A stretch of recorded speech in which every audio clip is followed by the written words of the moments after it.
All right, now it's time to get into WCW Saturday Night for July 22nd, 1995. Maybe the one Saturday Night episode that everybody talks about.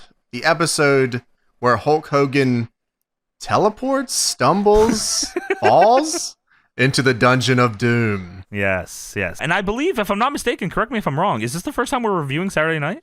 I think so. It is. That is correct. Yes. Yeah. Ooh. All right. So first here on Deadlock. Not many of those anymore. We've covered 6 years of shit. So it gets a little harder. But wow. Yeah, you're right. I didn't watch Saturday Night like growing up. Like no, I didn't either. I just didn't care for a Saturday Night show. I was watching SpongeBob. Power Rangers was in full swing in '95. I mean, I just don't know what to tell you guys. Shit. Yeah, that's fucking real shit. Sorry, Bunkhouse Buck. I don't really have time. I was on that Barney. Yeah. I mean, this is a. You what see was that song Barney sang? There's a lot of them. I love you. Yeah. You love me. Yeah, come on, everybody. That had him in a frenzy. I mean, you flip over another channel, James, there's a big-ass yellow bird on that bitch, and here's Elmo. Oh, shit. And Oscar the Grouch, he was not happy. By name. Dude, he's still grouchy all these years. He's still doing his thing. Is that Oscar? Does Oscar do that? No, that's the Cookie Monster. That's Snuffleupagus. Oh, the Hamburglar. That's Steve Austin. What are you talking about? Don't you remember the episode where Steve Austin came in with the Red Power Ranger with Oscar? He must have missed that one. Yeah, he must have missed that one. We'll get you on, Tony. Don't worry. Yeah, come on. You just got to tune in 6:05 on whatever. It don't matter. Saturday night? I'm confused. Right. You're confused. Well, before we get into this episode of Saturday Night, let's take a look at what was going on in the world of wrestling with the Wrestling Observer newsletter. July 17th, 1995, Kevin Sullivan officially replaced Ric Flair as head booker of WCW after a meeting on July 5th. The news was hardly a surprise, as for weeks Flair and Eric Bischoff had been at odds over numerous things, many stemming from disagreements on booking philosophy between Flair and the Hulk Hogan camp of Hogan, Savage, and Jimmy Hart, Daddy. The Hogan camp philosophy, stemming from their 1980s WWF success, surrounded putting title belts on the top babyfaces and feeding them to a succession of one heel after another, usually large and freaky, and having the top face never lose, and the key faces never lose except in the case of a major league screw job. The packaging is largely aimed at creating merchandising stars and have a product geared towards young children. Well, the Flair philosophy, because of his own upbringing in the business and where his own strengths lie during his prime, place more emphasis on good wrestlers, having mainly heel champions and having the babyfaces try to catch the heels. It's reminiscent of many of the territories booking during the height of the Southeastern Territorial Wrestling in the 70s and early 80s. One can say neither approach has proven to work in the 90s, but the fact is, what really has? Flair, who will remain in the company but no longer be a part of the booking committee, was replaced by Bischoff because he was unwilling to work 40-hour weeks in the office, which Flair felt would force him to move his family to Charlotte to Atlanta, something he refused to do. And other factors of this change included the continuing power struggle between Flair and Hogan camp over booking decisions, the continuing of Renegade as TV champion, and the decision against Flair's will to put Big Van Vader into the Dungeon of Doom for 2 weeks. So a lot of turmoil on the booking end what here. A pain in the ass giving these wrestlers power and booking like that. This company, it sounds like it's going to die any minute now. Well, brother, it worked for the Red Power Ranger, dude. Dude, it is 95 right now, and I'm already thinking this ship is sinking because you got Hogan fighting on one side. How did Flair even get on booking committee? That sounds insane to me. He was like, because I'm champion. Bring in the Terratone, brother. Where's Pudgy Pig? Hogan's defense of faces should stay on top is the Red Ranger. You haven't seen this Mighty Morphin thing, dude. It's taking over the nation. Man, I came up with it, dude. Maybe you turn face player, you could be my Tommy. What are you talking about? what the hell are you talking about? Woo! Yeah, I mean, like, obviously, it's how do you, like, what a fucked up situation to be. How do you argue with Hogan or Flair about what will draw more money? Yeah, well, you know what? They're both wrong, so screw you. It's not working either way. They said 95, not working for them. Well, they're about to take over, right? Nitro's right around the corner. I guess it takes a minute for them to, really kick into the gear. And ultimately, it seems like Hogan is on top during those years, so I guess we see who wins. Yeah, but it's not a baby face. He's a heel, so it's the best of both worlds, you know? It worked That's out. true. That is true. Maybe I'm the Green Ranger now, dude. Goldar's out to get me, brother. Maybe I was Tommy the whole time. Oh, shit. Tommy Balea. They asked me to be on this show, by the way, brother. I told them, no, dude, I have a big angle coming up. So don't make me look like a liar flare. Because a liar is what I am not. In AAA news, AAA is implementing a rule that if a wrestler shows up for work either drunk or stoned, they will have to lose their match in 2 straight falls. Looks like you're not working there, Flair. What the? I like that the rule is that they just lose, not that they're not allowed to wrestle. They can't work They or can they don't wrestle get paid. Yeah, you still wrestle, you just gotta lose. Yeah, you wrestle and you get your full pay and everything, but yeah, you just lose 2 straight. Ah. Yeah, you just have to go fall around on this 6-sided cement ring drunk. And high. Do your best spots in this 8-man tag. In WCW news, since it hasn't been heavily publicized, the Bash at Huntington Beach matches will take place in front of the Waterfront Hilton between lifeguard stand X and Y. According to an article in the Orange County Register, city officials expect 10 to 20,000 people to attend the free show. However, WCW promoter Zane Bresloff claimed in the article he's expecting up to 50,000 people. Make it 100,000. Oh, got it. Noting that down here. 100,000 from now on. About 40,000 people would be at the beach on a typical Sunday afternoon when the weather is good. That's fucking crazy. Is that right? Yeah, people probably. liked the beach in the 90s. That's true. Well, the days, James. Summers are a little warmer, days are a little longer, some would say. We can't give this away already. So full disclosure, we did this. We did an episode of Watch This that we did before this recording. Had no idea that they were going to coincide. Where we watched the match from this Bash at the Beach. We watched the Flair Savage lifeguard match. And like we talk about the number of people there at the time. It's awesome. That'll be up in the next couple weeks. But yeah, so keep in mind here that just for when you watch that and when you listen to our review on this episode, they say 10 to 20,000 people are expected. 50,000 people they're claiming they're expecting on a WCW side, and then there's a way different number that ends up being said on this show. Yeah, there's a bunch of wrong numbers, and then there's the right number that they announce on this show. With me on top, dude. I'm booking it too, dude, so just remember that. Well, I was on top, brother. Lee Marshall and Mike Tenay both received tryouts this past week as announcers. Both auditions were said to have gone well, and I wouldn't be surprised to see either get a regular gig. So Mike Tenay and Lee Marshall are just about to come into the company here in July of 95, which is crazy because Mike Tenay has like such a big part of my life. Dude, yeah, what a good pickup for them at this time. Mike Tenay's like legendary. Wow. Yeah. What about Lee Marshall? I mean, yeah, fuck yeah, he was on the phone with the mustache. Yeah, like, they hired him and then sent him as far away from Nitro as possible every week. Hey guys, I'm hired still. Don't worry. Dude, I bought into that. I thought it was cool. He's on the road. He's telling me about this cool town they're going to next. I got to get tickets, you know. I trusted him. I'm in for it. Yeah. Tony the Tiger. Come on, dude. Wait, is that right? I always forget that. Yeah, for shoot. Yeah, that's he was Tony the Tiger?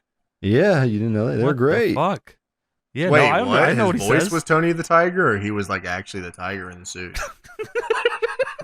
Because if he wants to go if he wants to go 1-on-1 with the Braves blooper, then we could have a fight, dude. Fuck the fucking blooper, dude. No, fuck the fucking fanatic. Fuck you. I think we got a 3-way, dude. I take all you jabronis and beat you 3 times. Me and my dude Big Bird here, brother.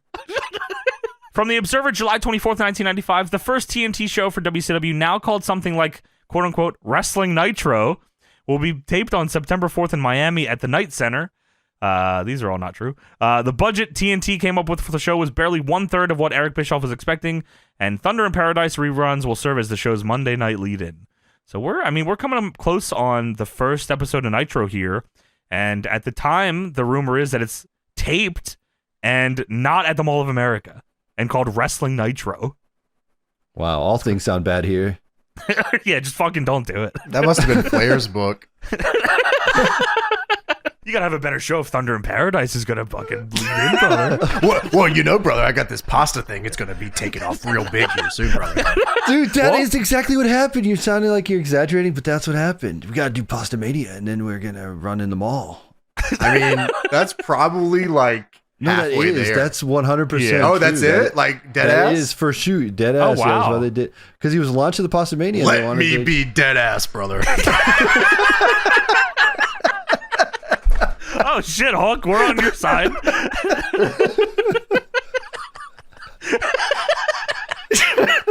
No, yeah, for real, for sure, yeah. Let me be dead ass with you right now. That's true. So from the Observer, July 31st, 1995, the biggest story revolving around the WWF In Your House 2 show was just minutes after being involved in the two best matches on the show. Jeff Jarrett and the Roadie, you might know him as the Road Dogg, quit the promotion. Oh, no. They're gone. Details as to why are sketchy as press time, although it is known they are unhappy about the angle, which had been a major source of discussion over the past few weeks. Originally during the In Your House pay-per-view show, when Jarrett was lip-syncing a concert of the song, there was a screw-up revealing Roadie as the singer, and between that and a screw-up in the Intercontinental title match, it would start a feud with them meeting at SummerSlam. There was a lot of talk, largely based on how well the video was received, that doing a turn that early was premature. As it was, they did the turn, and at least were booked to do it later in the show during the match where Jarrett lost the title to Shawn Michaels in an attempt at interference by Roadie, backfiring and leading to a finish. Jarrett and Roadie were supposed to do a breakup after the match, but didn't do it. Instead, they went backstage, and Michael Hayes, in his lone appearance, talked about the breakup happening backstage and a fight without it actually taking place. Jarrett and Roadie both simply walked out of the building that night in the middle of the show. And I believe both of them go to the USWA. Jarrett then goes to WCW, and Road Dogg comes back like end of 95, early 96. They don't finish this angle out, the Roadie Jarrett angle? I thought they did. Or Roadie comes back and like finishes it himself. Like they just pick it up when he comes back. Oh, and Jarrett's like, not around for the angle? It's just like he was Yeah, just the singer? Okay. Yeah, like he comes back and they say like he wrote With My Baby Tonight. And then they probably move buried on. Jarrett, I'm sure, Yeah, right? I'm fucking sure. Yeah. That's awesome. But Jarrett does come back then, right? After Dude, he like goes and then he comes back and then he leaves again, I think, and then he comes Yeah. back again. He has a weird little run here. Yeah, that's true. But that is it for the Wrestling Observer portion of this show. Now it's time to talk about WCW Saturday Night, July 22nd, 1995. All right, so let's get into WCW Saturday Night. Hell This yeah. portion of Yeah. WCW Saturday Night is brought to you by Slim Jim. Slim Jim! When you need a little excitement, snap into a beefy, spicy Slim Jim. Dude, what amount of money were they pouring into WCW at the time? They were on everything. You could convince me they were a part owner of the company at this point. Oh my god, dude. The Bash at the Beach was sponsored by Slim Jim. Like, Slim Jim's Bash at the Beach. Now, the next one, Slim Jim's Clash of Champions. This is brought to you by Slim Jim. They had a fucking hold on this company. Like, what a... It's because of the Macho Man. It is, right? Like, Yeah, for sure? he's the one that brought the sponsorship to the company, yeah. Maybe we should talk twice about that, dude. Who put them in talks together, you think, brother? Who was the original Slim Jim, dude? Where do you think they got the name, brother? I came up with that, dude. I say we should have a beefy, spicy stick, dude. So Saturday Night was typically 2 hours, if I'm not mistaken, but this one was only an hour long due to TBS's scheduling adjustments during baseball season.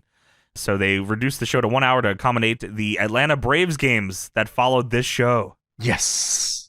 I do have the results of this Braves game. We'll talk about that a little later. Oh, nah. All systems operating within normal covering parameters. Holy shit, build the best wrestler ever. Oh, fuck, it's malfunctioning. Wrestlers suck in 95. Oh, shit. Brian Knobs, turn around. We fucked up. Blow it up. Shit to smithereens. Dude, yeah, so the intro is them building what I can only assume is meant to be like a new wrestler, right? Well, there's a system overload, and then something lowers onto a body that they're creating and explodes into a Vader promo. Coming up, Vader has an interview with Mean Gene. I wrote down what he said, and I realized, wait, I'm going to write this whole thing again here soon. We don't got to cover this at this part. I'm jumping ahead a bit, but what a easy-to-consume show. Yes, absolutely. And it doesn't hurt that they have like some of the best wrestlers in the world. So Yeah. and they're actually like on the show. That's like cool. Yeah, and shit matters on this show too. That's, I think, a part that gets lost in later shows where like, oh, it's, we have an extra show that's 1 hour. Just fucking put whatever on there just for content. Well, they didn't have Nitro at this point, so this was a big show for them. Holy shit, you're right. Well, they had the main event. That was their shittier show. The Blue Bloods are on that. Yeah, you're right. They had WCW Pro also, I think. That's right. Okay, that is true.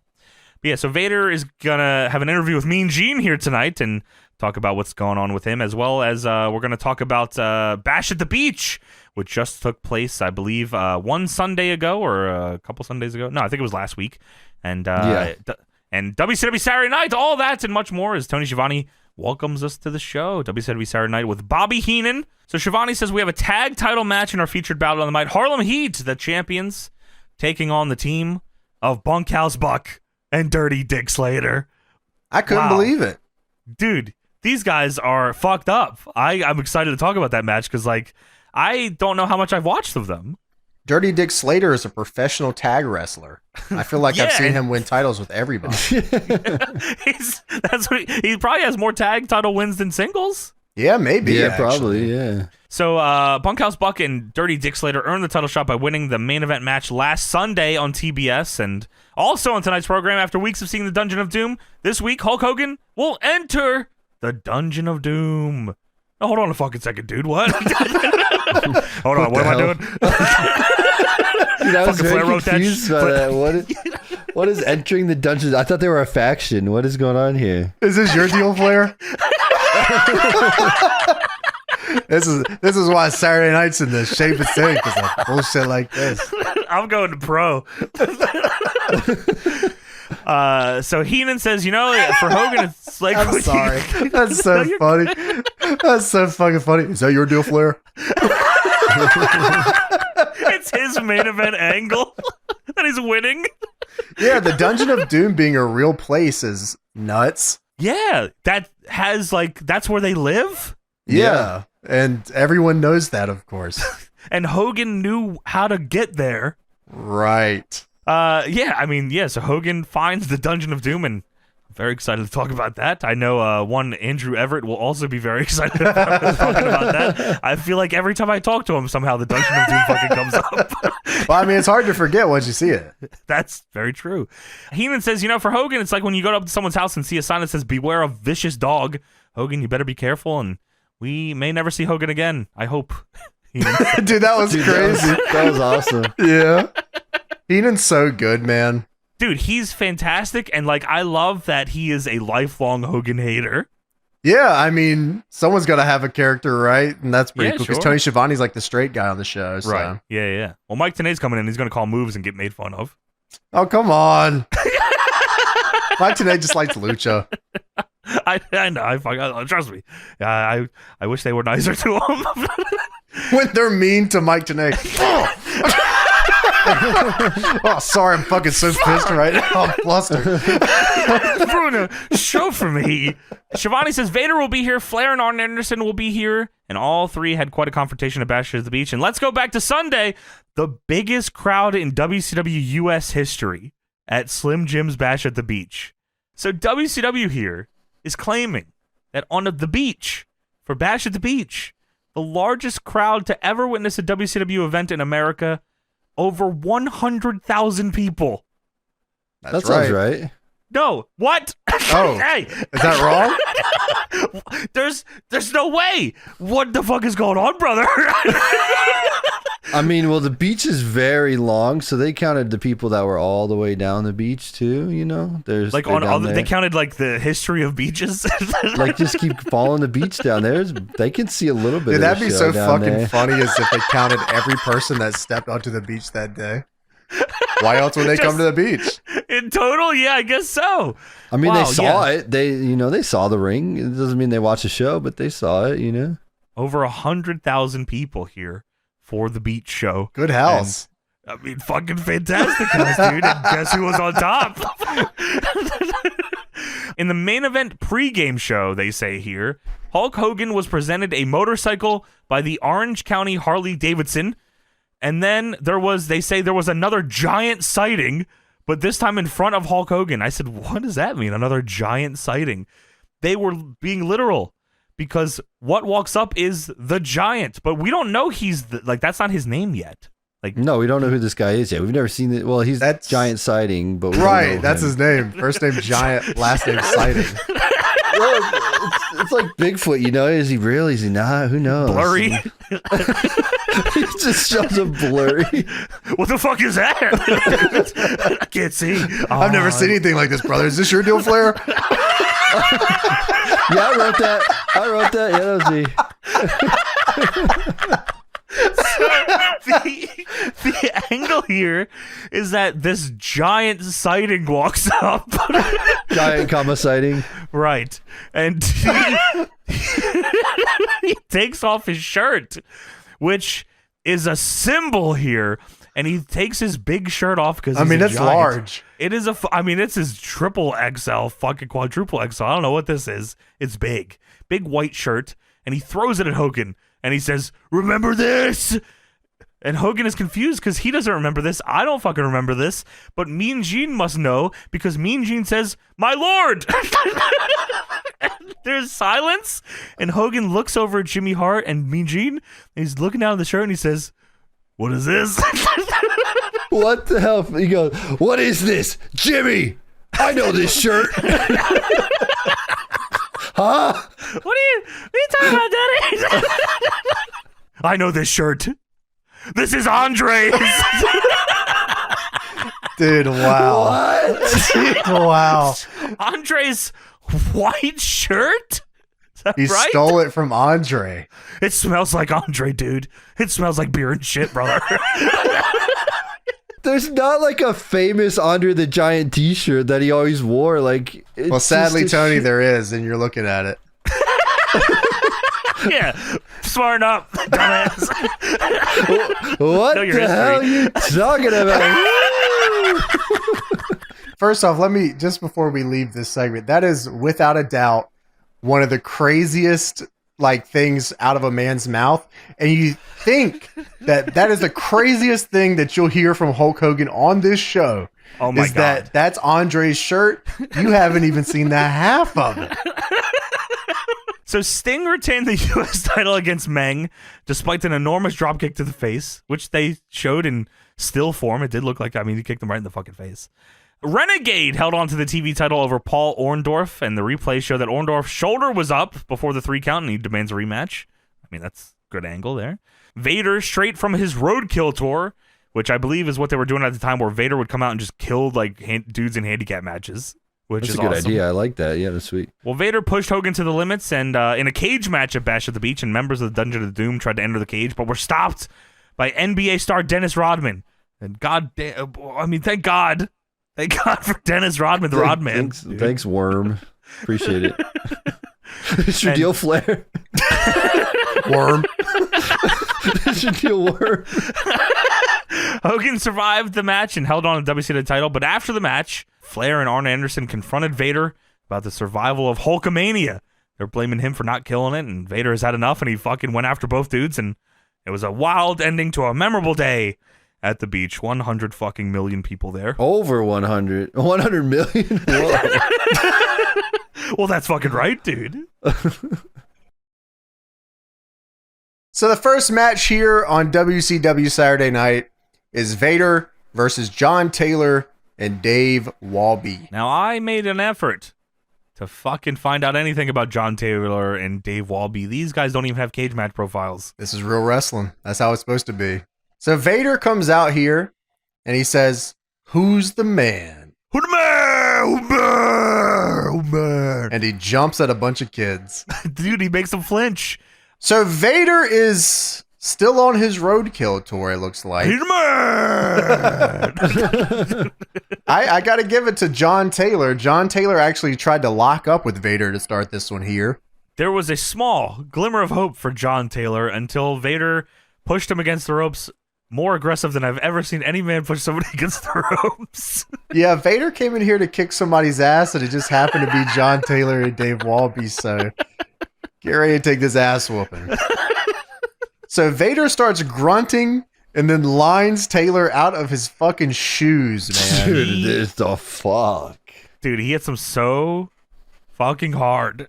Like, it was nasty. John Taylor is bumping like he's getting shot. It's like awesome. Yeah, I was really like dialed into this match because like Me too. how intense Vader was and how well these guys were bumping around for him. It was really fun to watch. I mean, I guess, and I don't know how much choice you get when you're in the ring with Vader in 1995. Like, it's either you probably work with him or you're going to get hurt more. Yeah, he's going to punch you straight in the face if you don't work with him. And if you do work with him, he's going to punch you straight in the face. So you got no choice. Maybe at least a slap Tony if you're working with him. Oh, yeah, he does slap him in the face here a couple times to John Taylor. Tony, but... he slaps John Taylor in the face so hard that Vader's glove flies off his hand. Like, he hits him so hard. So Vader pulls Dave Walby into the ring by his head the long way over the rope. And then Vader presses him so hard that Vader almost falls over. Dude, he runs into him like he was trying to fucking run through him. And like, dude, when he brought Dave Walby in, Heenan said he pulled him in by his ears. I mean, it's pretty impressive how easily he pulled this guy over the ropes. I mean, Vader's fucking huge. So Vader shit cans Walby, and that leaves my boy John Taylor in there. Jay Taylor, come on, man. That's Chuck Taylor's dad. Yeah, he took some generational ass whoopings. I'm sure Chuck felt this one. So Vader then comes off with the second rope splash, and he beats him.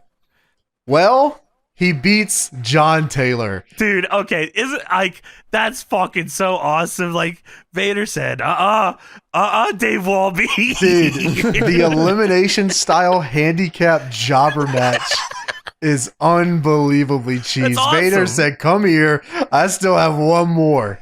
Dude, not only that, like Dave Walby got on the apron after John Taylor got pinned already. Vader runs at him and fucking knocks him off the apron just to go outside and beat the shit out of him to bring him back in. Yeah, so Walby gets on the apron after John Taylor. I was going to say after the match, but Walby gets on the apron after John Taylor is pinned and what it seems like eliminated. I mean, physically eliminated, maybe not technically. Yeah, true. Vader then presses him off the apron and kicks his ass on the outside. So Vader then takes Dave Walby into the ring and power bombs him in the ring and pins him too. Dude, power bombs him, just fucking dumps him, and points at the ref and says, "Burr!" He gets on top of Dave Walby, and the bell rings for a second time to signal the elimination of Dave Walby. I mean, gotta give it to the boys. And you know what, man? I'm behind them. I hope that they get title shots at the tag titles here soon, because they put in a hard day's work. There's nothing more electric than two job guys who are totally down to make the best of this like segment. Like, I think that's very cool. Yeah, no. And then Vader stares at the camera and says, "Still the man! Still the man! Yeah, baby, that's right! To the man!" Vader and Ahmed Johnson are very close in fucking promo cadence. So Mean Gene is with Vader, who is freaking the fuck out. Mean Gene says, "Have you lost your mind?" And Vader says, "I've lost my mind." What is Vader comes into? So Mean Gene says, "I'll never forget what transpired last weekend and SoCal at Slim Jim's Bash at the Beach, and I'm certain this big man from Rocky Mountains won't either." Vader comes into the shot. What does he throw to the? Is it a chair? What does he break on the floor here? Oh, I don't know. He comes in like with something in his hand, smashes on the floor. Then he looks at the camera and goes, I'm like, whoa, fucking all right. Mean Gene says, "Well, in case some of these folks have been living in a cave this past week, you fucking assholes, buy the pay-per-view. You challenge both Flair and Arn to a match. Have you lost your mind?" And as James said, Vader says, "Yeah, on my mind." Flair, the rocks, the luck have run out of you, brother. Vader fumbles the luck line, and you can see Mean Gene look to the camera, and his eyebrows go up. Sorry, we're live, pal. No, we're not. Vader says, "August 6th, Clash of Champions. We're going to step in the ring. And if you want your friend, your crony, Arn Anderson with you, bring them all. Doesn't matter if it's one of you, both of you. It will be better time." This threat is awesome here. Flair, between now and the Clash, if I see you in the street, if I see you in the supermarket, if I see you in the arena, doesn't matter where, when, doesn't matter how, you stuck your nose in my business for the last time. Those are the three places that Vader's willing to go: the street, the supermarket, or the arena. Those are places he frequents. Dude, yeah. I love that. I love with Vader, it's on sight with Ric Flair. Yeah, he's going to fucking kick the shit out of you. He said, you feel the intensity Vader had, and you're going to feel the pain and suffer, brother. He says brother a lot, by the way. I don't know if I remember that from things I've watched of Vader, but brother is awesome. He's fucking fired up here. Flair and Arn try to fuck him over. You took something from my gut, from my soul, something I'll never get back. Holy shit, what'd they do? They just the last bit of this promo is actually unbelievably good. He's fired up. He says, Flair, by the breath I'm breathing right now, I swear to you, you and Arn Anderson will go down. Clash of Champions August 6th. It'll be Vader time. All over again. And he leaves. I mean, this is he said the show name and date. Yes. Yeah, he did. While flipping out. Like, it didn't feel like it was forced, right? Like, he was just... After pinning two people. He wanted you to know that's where death is going down. It's Vader time, August 6th, bitch. Show the fuck up. So Mean Gene says, well, some people are saying this gentleman has lost his mind. I would never say that. Stay tuned for more action. And then we're about to go to commercial, and Mean Gene looks off camera and says, I said I'd never say that. He's so good, man. He's the best. He's the fucking best. I love Mean Gene. Yeah, this whole presentation is awesome. I love the interview area that the winner walks to talk shit after. Yeah, I think that's cool too. Yeah, it's just so tough nowadays, I think, to try to pull that off because like these matches were short, obviously, and like nowadays longer matches are usually the normal. But I think right. I think it definitely is awesome. Yeah, it's cool. So we have a Collision in Korea commercial. 300,000 people in North Korea. So it was a 2-day event combined. I believe it was 300,000. 300,000 both days. 600,000. 600,000. Yeah, no, it was 150 and 165. It looks like. Okay, so 315. They actually undersold it. Sure, but I guess because for this, they were airing it as one pay-per-view, so they just combined them. Yeah, sure. Oh, okay, that makes sense. Yeah. Well, a nice even number, dude. Put some zeros in there, brother. That's what I want my paycheck to look like, dude. Well, speaking of Hogan, we have an ad here. You want to win this really cool Harley? Well, Hulk wants you to. And we go to the Bash at the Beach pregame thing where Hogan was with a motorcycle. And Hulk says, I think we should twist the arm or maybe even the ass. What's up with this dude? We twist the ass, brother. The only two places I see this guy are in front of this Harley Davidson and in the Dungeon of Doom. Whose deal's this? He said, we should ask the WCW officials to find a bike just like this one and give it away to one of my many Hulkamaniacs out there so they can ride in this victory ride with me, brother. And the guy reading the commercial says, oh, great idea, Hulk. Wait, you can hear me? Who the fuck was that, dude? God? Who's talking to me, Jimmy? And whose shirt is this? Maybe Dog Andre? Jimmy. Andre, is that you? Roll trap fucking bird. So Hogan wants to give away a motorcycle to one of his Hulkamaniacs, like the kids. That's what I was thinking. What is going on there? That is insane. A little Hulkster gonna ride the victory ride with me, brother. Fucking pretty crazy there. Probably want to do that. You can. Well, little Tony could have won a 1995 Heritage Softail Classic Harley Davidson. Just watch Clash of Champions, Tony. No, you just get more info if you watch Clash of Champions. You're not going to win it. You just learn the details. Oh, what the fuck? So we get the Clash of Champions update here. Mean Gene is here in front of the Slim Jim backdrop. I don't know how he got this green screen. Crazy. Yeah. WCW is heading to Daytona Beach on August 6th. Clash of the Champions is a TV special for WCW. It was for a while, wasn't it? Yeah, so I think that's pretty cool. That's a good idea. Yeah, I do like that. And Mean Gene talks about, Vader has challenged Ric Flair and Arn Anderson in a handicap match, and they show the match graphic, and Vader is shirtless in this, and he looks, just fucking huge. Yeah, he is massive. And Mean Gene says also a huge return match. TV champion Renegade defends against Mr. Wonderful Paul Orndorff, and still to come, Harlem Heat. There's a still to come thing, and Harlem Heat cuts a promo here, which I thought was a cool little bumper here. And Booker says, "Bunk and Slater, this time you punks walking down 110th Street. I hope you got a lot of aspirin because it's gonna be a Harlem hangover." Oh shit! That was awesome. That was good. That kicks fucking ass. Built for TV tag team here, yeah. Yeah, true. So Bobby Heenan says that he doesn't know who's going to win the Vader and Ric Flair and Arn Anderson handicap match, and he doesn't really know who made the bigger mistake taking the match. I mean, that's a good way to put it, right? Like, Flair and Arn are fucking top guys here, and Vader has been squashing dudes in handicap matches, so this is right. It's been his thing, having it's handicap matches and winning. Which is, what a great gimmick. So now we have the Nasty Boys taking on Tony Vincent and Chris Nelson, our boys. Our boys. Correct. We're the boys. We're the boys. We're the nasty boys. We're the stinky boys. Stinky, smelly, shitty. Remix. Well, I do have some info on Tony Vincent and Chris Nelson. Oh, nice. They actually got a cage match. So Chris Nelson go. also wrestled as Chris Avery and Timmy Thompson. Dude, going to a new territory with a new name and just becoming a job guy there too is awesome. Yeah, like, what I'm Chris Nelson here, and then I'm Timmy 2x4 at this other place. Well, he was a little more acclaimed than his partner here, Tony Vincent. Chris Nelson. His finish was the fat flop. Finish? When he was, yeah. Well, sometimes he won because he was a multiple-time NWA Tag Champion. Oh, No nice. way. With who? Yeah.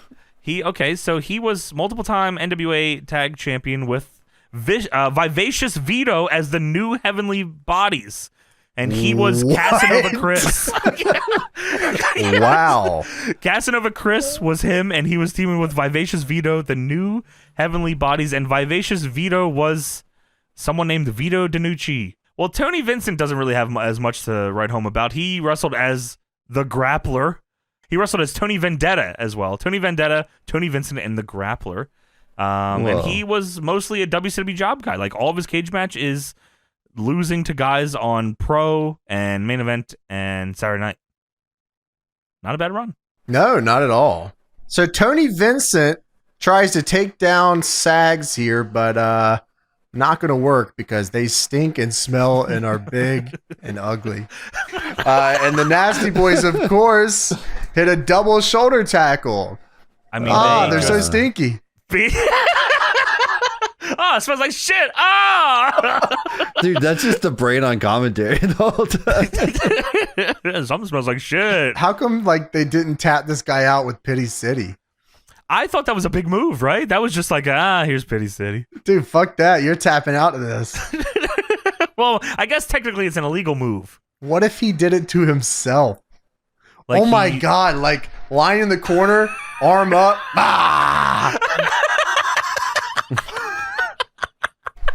Wow, I never thought of that. Like his own stink fucks him Yeah, up. right. Oh, But like, what if shit. he just sat on his face and said, smell my asshole? That would have to be Brian Knob's thing. That's Shitty City. Which is the finisher variation. Yes.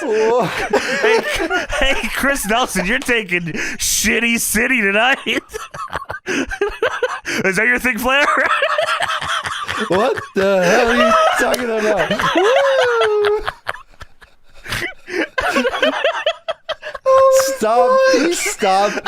Stop inventing things to make these guys better. Can you stop? Oh my fucking God. Oh, you like that? So Sags takes Chris Nelson to Pity City. That's the pit stop in WCW. Pit right stop. Sorry, you're right. Right. Same move. Whatever. Why are you thinking of this shit? The shit stop.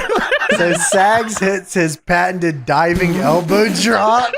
Dude, Bobby Heenan laughs when he does it. Well, of course, Tony fucking Sags jumps off the top and nearly blows out his ACL. I mean, this dude. is the worst elbow drop I've ever seen. I mean, He just laughs. It's the funniest they shit were going ever. through it, man. Wow. I mean, like, these guys stink, literally and figuratively. Yeah, that's the gimmick. Yeah, Their right. ass. Right, that's the gimmick. Yeah, they stink. Dude, I mean, that's the perfect gimmick for them. These guys and they stink like shit. That's right. They stink like shit. They look like shit. They wrestle like shit. That's your gimmick. That's right. We're So nasty.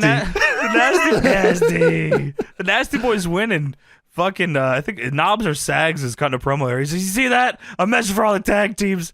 And Heenan, like halfway through him talking, says, "Shut up." Oh my god, Dude, he didn't hated them. That was awesome. dude! I bet a lot huh? of people did. So now it's time for the Padres versus the Braves. All right, so up next is the Padres and the Braves after the show. That's why you can't watch as much wrestling, because you got to watch this fucking Braves game. Braves won the game 3-2 Yes. in front of 48,827 people. Wait, what? Yes, dude. Wow. Like, baseball was hot. Yeah. I think like, we'll just round it up and call it 100,000. That sounds good to me. Yeah, that sounds awesome. That's Blooper the Hogan attendance they agrees, get dude. nowadays. No. Yeah, so the Braves were up there, James. So good for you. Dude, I actually wrote down here, instead of whatever game they are going to show, they should show the third game of the Phillies and Fuck- Braves series Fuck from off. April 2025. We got another series coming up in May, you fucking piece of shit. And Yeah, we'll see how that's things true. go here. All right, we'll see how No one things wants to go go to Philly, though. Come on down to Atlanta. Dude, they don't. Fuck yeah, you're not even in Atlanta. Oh, yeah. Close Well, I ain't got no enough, damn though. team. I guess I'm not in Philly either. So I guess Yeah, we'll there be you go. equal here. Well, Bobby Heenan says the Braves never let me hit. And Tony Schiavone says, they never let you pinch hit either. Fuck you.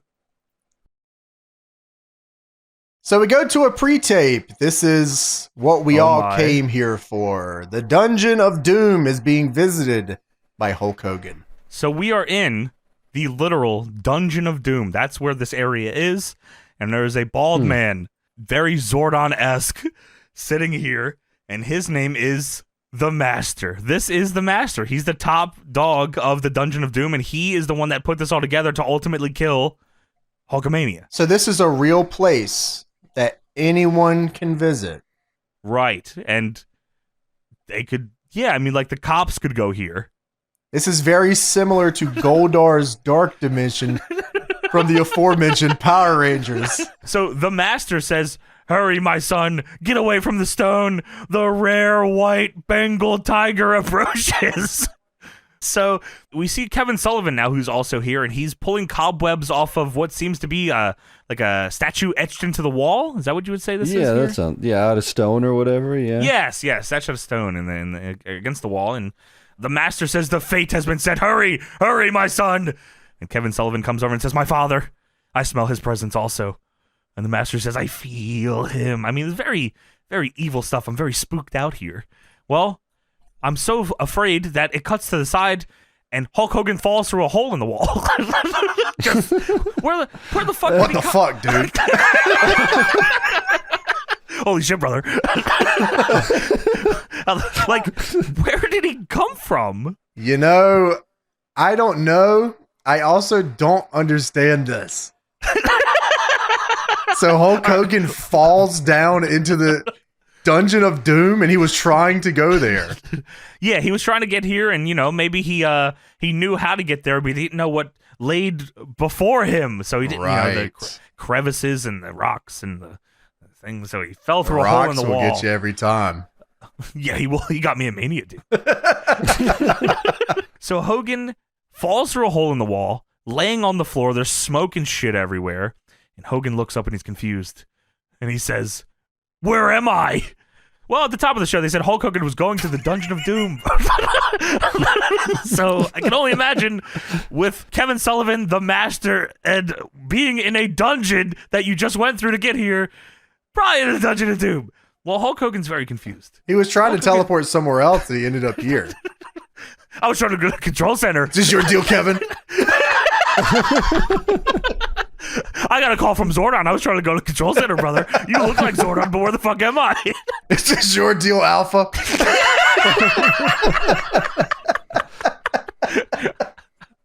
So Hogan doesn't know where he is, very confused. So confused that he gets up, he looks around, he surveys the scene, and he says, "Well, there's no Hulkamaniacs here." And I've never been here before. What? Dude, not only that, he is yelling it at the top of his lungs. It's echoing, Tony, yeah. Dude, how can you survive in this world with no Hulkamaniacs? Well, Tony, they shouldn't have timed it up with the goddamn motorcycle giveaway. Of course there's no Hulkamaniacs here. They're trying to win the Harley. They're fucking waiting for Clash of Champions, dude. Dude, one day some little kid's gonna ride in with a Harley in a Dungeon of Doom and save Hulkamania here. Oh. You give it 3 weeks, Tony, there's going to be a 25-year-old man who went back in time with the Harley Davidson. I've come home. With a gold dust face paint. And guns. And I have a lot to share with you, Hogan. Red hair. So, there's gotta be I'm sure there's context that I'm missing here as to why Hogan has no clue how he got here and why he would be surprised that there's no Hulkamaniacs the here. The winner of the motorcycle comes back in time to save Hulk Hogan from Kevin Sullivan and the Giant. Come with me, Hulk. Whoa, there's a Hulkamaniac here. Dude, it really just barrel rolls through the wall. There's no time to talk, Hulk. Come with me if you want to live. Get to the chopper. He busts through the wall. Put that cookie down. It's Hulk Hogan. Coming back in time. Time traveling Hollywood. And doing Terminator lines. He comes back through, put that cookie down. Then he comes back and he tells him, Hogan, there's no Hulkamaniacs here, brother. Put that cookie down. Ta-ta, Turbo Man. Hogan, I have been here before. Why? You son of a bitch.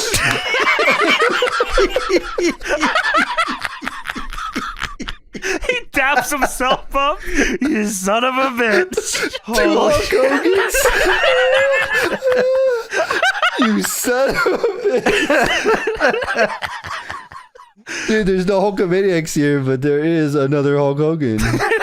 There's the number one Hulkamaniac, and he's here to save the day. And he's from Metallica.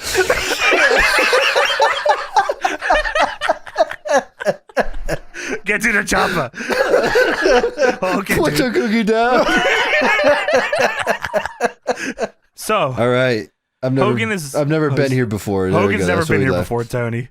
And Hogan walks up, and there's some water flowing, and he walks up to it, and he reaches his hand out, he touches it, and he says, "Ah, it's not hot."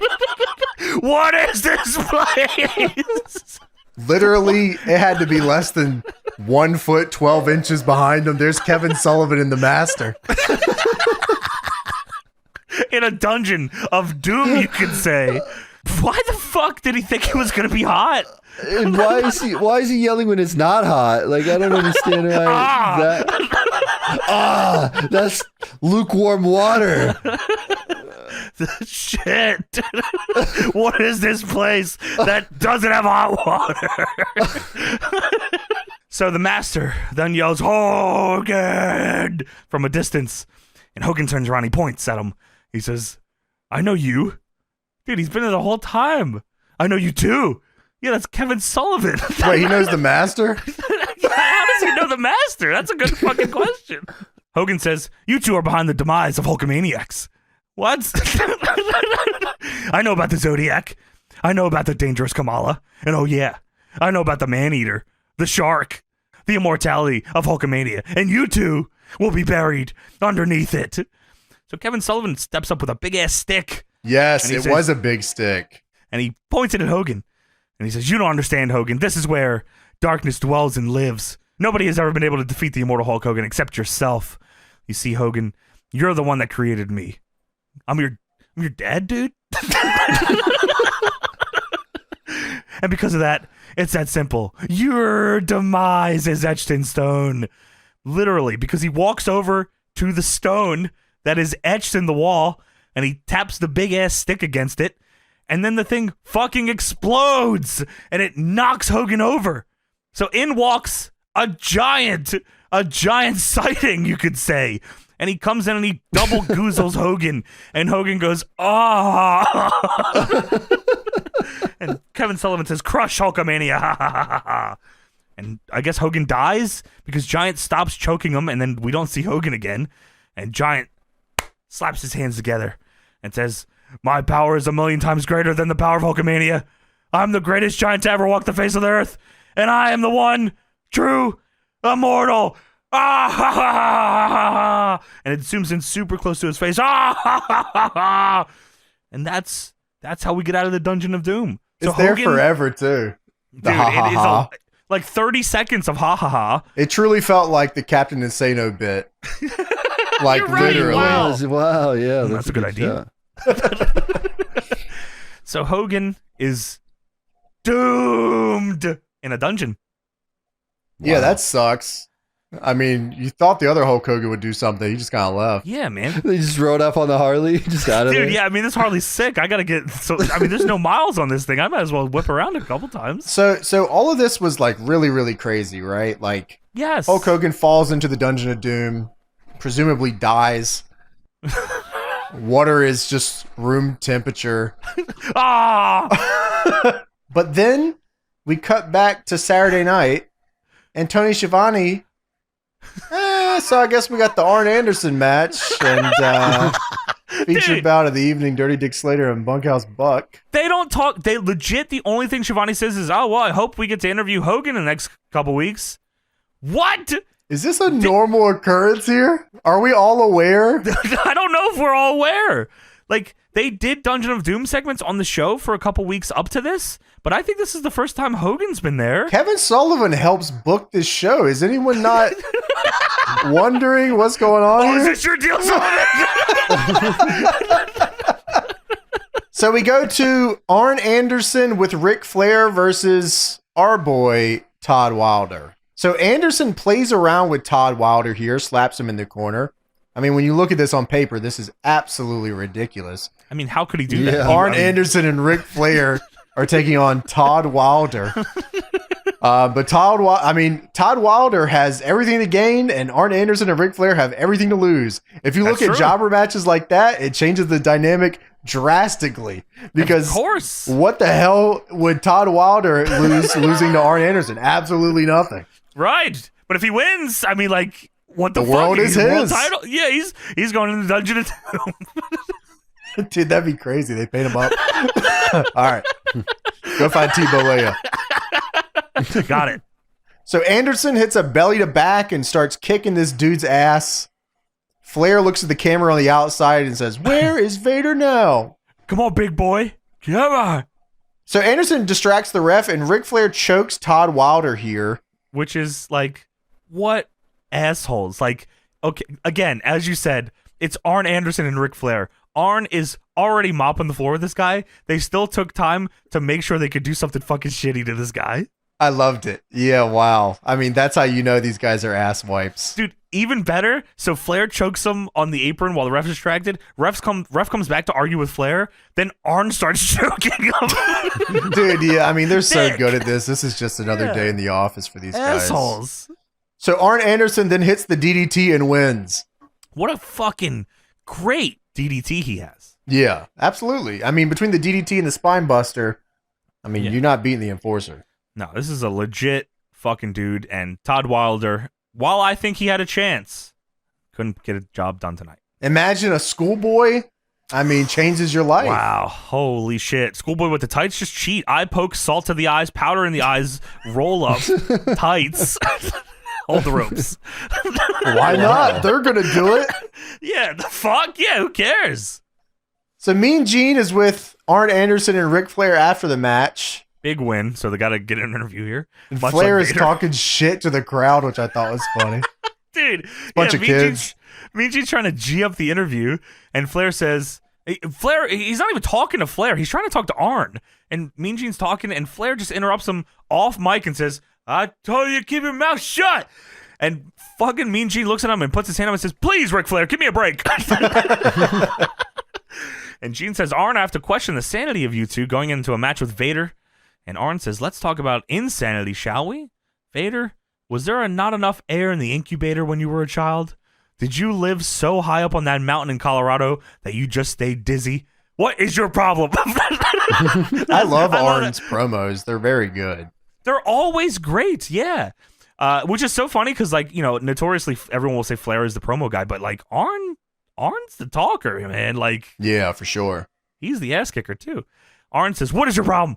I thought I straightened you out in Huntington Beach. You want to jump on me and Ric Flair together? We're gonna dog you like you owe us money.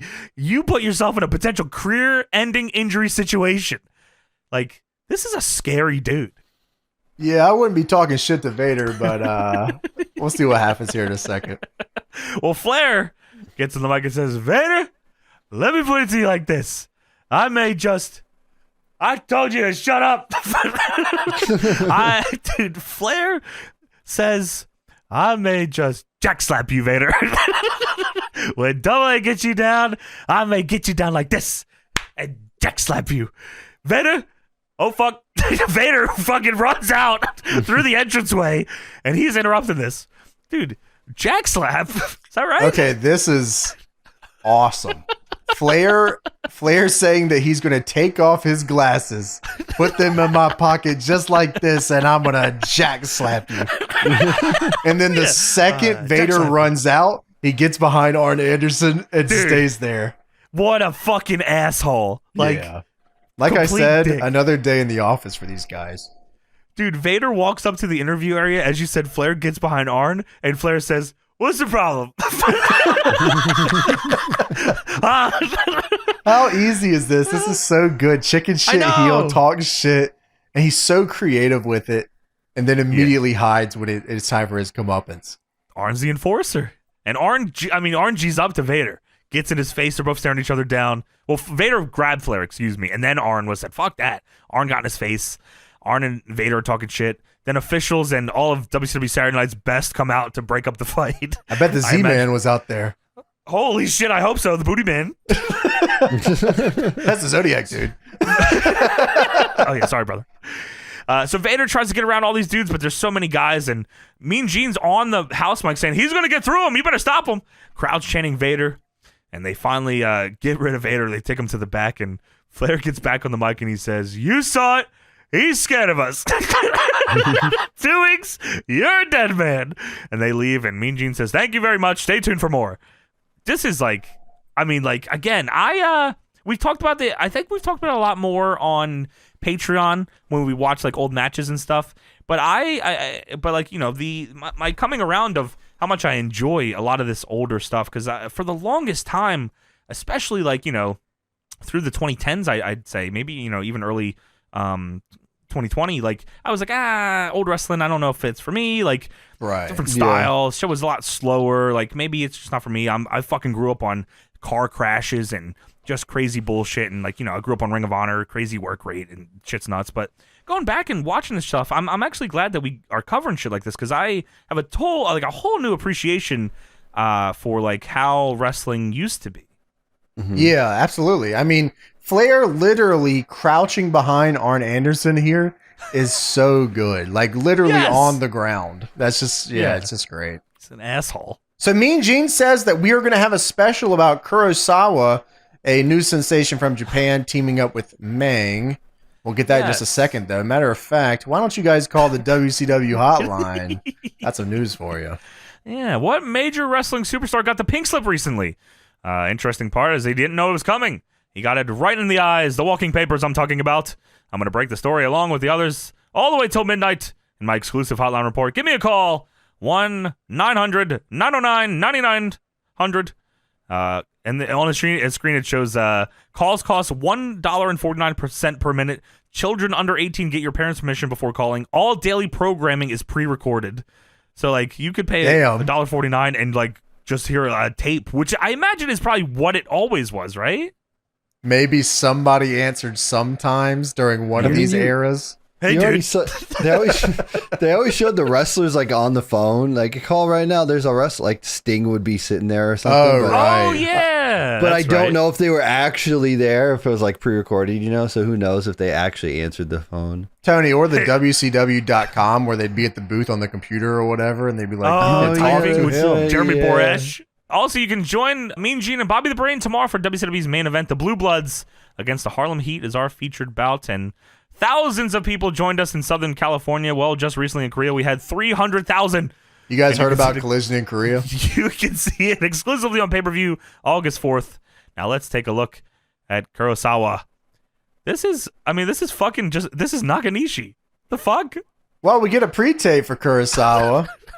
That's his name, Yeah. Kurosawa. He's stretching in the woods, and Yes. he was raised by the samurai, and he's here to conquer the WCW. So they have a girl doing like a voiceover, geeing him up. The ancients prophesized about him not to pay tribute, but to conquer. And driven by the fierce heritage to win at any cost, to strike his opponents down by any means possible, and to keep them down. And I was like, oh, okay, they're getting pretty intense here. And then the promo ends with the girl saying, "This guy is one bad dude." Huh? Dude's fucking sweet, isn't he? This guy kicks ass. Oh, fuck. Oh, fuck yeah, dude. Fuck yeah, dude. So this is Nakanishi. 12 days after his pro debut, Nakanishi appeared at Halloween Havoc as a spectator, sitting alongside New Japan and NWA president Seiji Sakaguchi at ringside. 3 years later, he returned to WCW to wrestle under the name Kurosawa as a member of the Stud Stable, led by Colonel Robert Parker. So the main event, or the featured bout of the evening, some would Yes. say, Bunkhouse Buck and Dirty Dick Slater with Colonel Rob Parker, the Stud Stable, taking the on the Harlem Heat with Sherry. I mean, we talked about it a little bit, but just an interesting team of guys here. The Stud Stable welcomed everyone from any walk of life, God, I need to look. Okay, now I'm fucking curious. Who else was in the Stud Stable? Let's see. Is this on Cage? It is on Cage Match. Okay. I got the list. Oh, do you? Yeah. So Colonel Rob Parker led the Stud Stable. Arn Anderson was in it at one point. Yes. The Blacktop Bully, Bunkhouse Buck, Dick Slater, Mang, and Terry Funk. Oh, is that right? Yeah. So I just looked on Wikipedia. There have been so many instances of the Stud Stable. Check this out. Yeah, I was about They to say, had- I feel like there had to be more than's listed here. Wow. Yeah, like, there's dude, there's so they This like was a they, traveling group. this was a yes, they went territory to territory, taking over. But the WCW one, as you mentioned, Meng, Bunkhouse Buck, Arn Anderson, stunning Steve Austin at one point was in the Stud Stable. Terry Funk, like you said, Dick Slater, Barry Windham, you mentioned Blacktop Bully, Kurosawa, Mike Enos. Oh, dude. No way. There's no way. The Mauler? The Mauler Mike Enos was in the Stud What? Stable. He was tapped into the vein. He was tapped in. there's And no way. the amazing French Canadians were also in the Stud Stable. Wow. So one thing, by the way, threw me off because I was watching. We were all watching this isn't on like I didn't Peacock watch or anything this. like that. I'm just here for the ride. Wow, you do a really good job going over the matches. Yeah, I mean, anything that has to do with the Stud Stable, I'm pretty knowledgeable. So some of us were watching this, and Harlem Heat come out to what everyone I imagine recognizes as the Booker T theme, and I was like, there's no way I'm watching like something that's dubbed here. And I looked it up. Harlem Heat have used that song since 1993. I think it's couldn't believe copyright it. free. Yeah, I think it's called Rap Sheet. Yeah, that's Yeah. right. I think There so. you Used Yeah. it since fucking 93. So like, that's so I was like, wow, I thought that was, like a later thing, at least like 99 maybe, or 98, or because Booker's on his singles run. I thought maybe that was a Booker singles run thing. I didn't realize that 93 is a long ass time. Yeah, absolutely. Yeah. I do love the way that WCW had the refs show the belt to the camera on the apron. Like he just held them up like right next. He's just holding them like Yeah. crazy, just Like, grabbing here. them by the fucking gooch. Here you go. Check these out. Probably like they're awkward to hold any other way. Probably. So Booker T and Dirty Dick Slater are wrestling in this match. Is that not crazy? It's fucking nuts, ain't It it? just seems like two eras that wouldn't cross. I mean, because Dick Slater had been wrestling for how long at this point? Like he was a '70s guy, right? He's been wrestling for a while. Yeah, Yeah. right. I mean, he was popular in the 80s, and we're in the mid 90s now, right? I mean, so yeah, right. He was especially like, guys that travel like that. Usually, they don't have Sure. careers that span eras. You know, Flair's an anomaly when it comes to Yeah, that. that's true. I mean, he He was looking here, wrestling in the early 70s. his run ends in '96, Yeah, that's crazy. and he was teaming with Mike Enos. Rough and ready. We talked about them on one episode. I don't remember what it fucking was. did. I forgot about that, but we did. Dick and Enos. Yeah. Oh my god. That was that one, Tony. Wow. Yeah, Dick. I'll never forget Dick and Enos, man. Enos. So Booker overpowers Dick Slater in the early going in this match, and Stevie Ray comes in and puts the work on Bunkhouse Buck. There's a lot of tags in this. Like really, you could look at all the tag earlier too. A lot of tagging in and out. Like it seems like less frequent nowadays for teams to tag this much and take turns in and out of the ring. But this was like a million of them. So Booker comes in and he hits the axe kick on Bunkhouse Buck and gets a 2. Dude, scissors kick and like no hoopla because that wasn't his shit yet, I guess. So Booker went for a flying sack attack in the corner, but Dirty Dick Slater, his name has Dick in it. He moved out of the way. Booker backflips into the ring. He dies. I don't know. I'd love to see what happens if Booker hits that move. It looks like it could be deadly. Top rope Bronco Buster. That's the Nasty Boys move. I fucking no way Brian Knobbs is getting anywhere near to the height for that. So Bunk hits the kitchen sink and then camel clutch on Booker and faces him towards Stevie. Yes. And Booker tries to reach out for the tag here, but Bunk is holding his arm in place. Good spot here. I like that. I enjoy that Bunk is what you've shortened to instead of Buck, which is the other part of his name. Bunk, Buck. Bunkhouse Buck. Better hurry up and finish this before his name changes again. So Bunk takes him to the corner. Bunky. Him and Slater are beating the dog shit out of him now. After a lengthy beatdown, Booker fires off a double flying clothesline and gets the hot tag to Stevie. Fuck yeah. Stevie comes in, House of Fire, body slams both of them, does a meeting of the minds. Double noggin. Slater takes his boot off Dude. and goes to shove it in his ass. But instead, Is that what's happening? yeah, that was a classic Dirty Dick Slater move.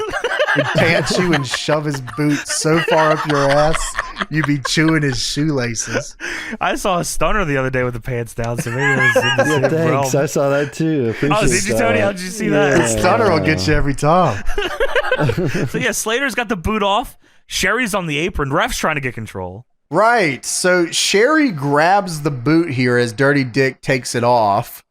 But Booker, I think he goes to line Slater Yes. and ends up cactus lining, and Sherry gets bumped too. It definitely did not feel like it was an on purpose like cactus. Like No. he just had a lot of momentum or height. So then Colonel Rob Parker, the leader of the stud stable, As you do. And Sherry is now stomping out Dick Slater with Booker T on the floor, so bringing the referee outside to break up this hoopla. right, because they're just kicking his ass. I mean, they're stomping him out. Like, you can't do that. Stevie's in the ring taking care of Bunkhouse Buck with Bunk. 10 punches in the corner. Funky. Rob Parker comes in and he hits Stevie Ray with the boot that Dirty Dick Slater had taken off.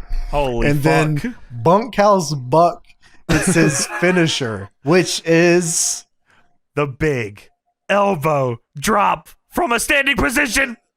1, 2, 3. New fucking champs on Saturday night. What? There's no way. The stud stable's got all the gold. Dude, I was like overly excited that there was a title change here. I thought there was no way. I guess, I'm just so patterned to like what I'm used to that like I was like, there's no way that the fucking stud stable wins like this here. But they did. Dude, Sherry is flipping out in the ring. She is pissed. Colonel Rob Parker, though, elated. Fucking over the moon. He says, I told you, look who the tag champions are now. Well, I'll have you. Come on, boys. The stud stable just finding anyone from the South is a crazy gimmick. That's fucking awesome. Also from Japan. Well, Kurosawa's ready to take over, so. He's from Bucksnort, Japan. So, yeah, fucking Bunkhouse, Bunk, and Dick Slater, they leave with the tag belts. Wait, who was it? Bunkhouse, Bunk, and Dick Slater.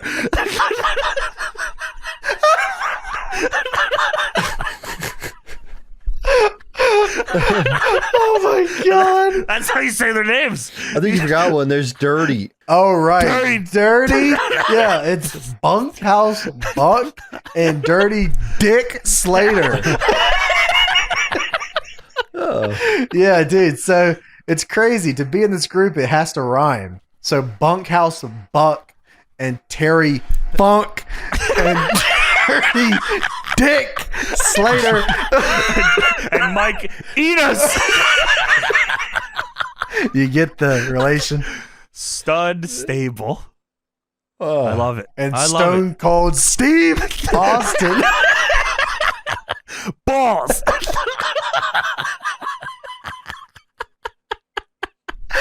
That'll get you every time. So Sherry's fucking losing her mind. Shivani says, good night, everybody. Sherry's flipping out, and WCW Saturday Night Lego pops up, and we're out. There it is. WCW Saturday Night. Great. I mean, this format is fantastic. It's so different. It's so different. I thoroughly enjoyed this episode. I mean, I'll never get enough of Hulk Hogan shenanigans either. You know? Yeah, right. How could you not just fucking love the Dungeon of Doom? Shit's ridiculous. Well, that is it for WCW Saturday Night, July 22nd, 1995.